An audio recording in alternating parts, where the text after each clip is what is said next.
यहाँ पर दो वेक्टर्स लिए हमने पी और क्यू, अगर दोनों वेक्टर्स के मैग्नीट्यूड बराबर हो तो क्या, अगर दो वेक्टर से दोनों का मैग्नीट्यूड क्या है, बराबर है, मतलब एक का नाम पी वेक्टर है, दूसरे का नाम क्यू वेक्टर है, therefore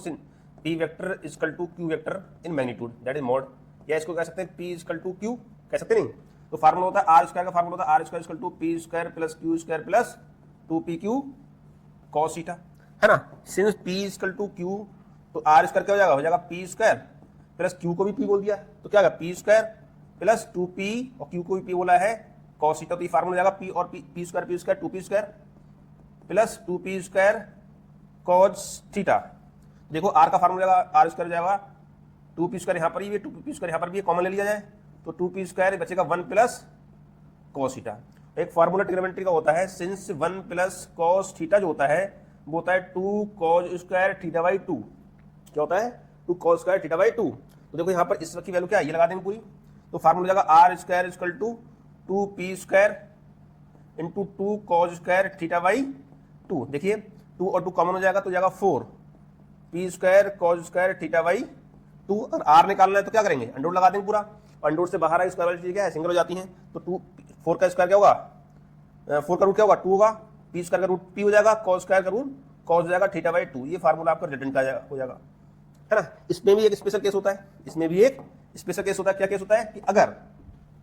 p equal to q equal to r resultant भी बराबर हो तो फार्मूला का r बराबर जो फार्मूला आया है 2p cos थीटा बाई 2, तो यहाँ पर थीटा पूछा जाएगा, क्या है थीटा पूछा जाएगा, तो r भी p के बराबर है, since r equal to p तो जाएगा p equal to 2p cos theta by 2, p करके यहाँ बचा 1, यहाँ बचा 2 और cos theta by 2, therefore cos theta by 2 क्या होगा 1/2 होगा, और थीटा बाई 2 क्या हो जाएगा यहाँ पर cos इनवर्स 1/2, cos इनवर्स 1/2 वाली कितनी होती है 60 डिग्री होती है, तो थीटा बाई 2 जो हो जाएगा हमारा 60 डिग्री, और थीटा पूछा गया है चूंकि कितना हो जाएगा 120 डिग्री हो जाएगा। अब देखिए डायग्राम में देखिए इस चीज को, डायग्राम में देखिए पहले वाले केस के लिए ये था, पहले वाले केस के लिए ये केस था हमारा कि भाई अगर दोनों p और q बराबर हो तो ये रिजल्ट ये निकल के आएगा, ये क्या है रिजल्ट निकल के आएगा, क्या आएगा ये रिजल्ट निकल के आएगा r इक्वल टू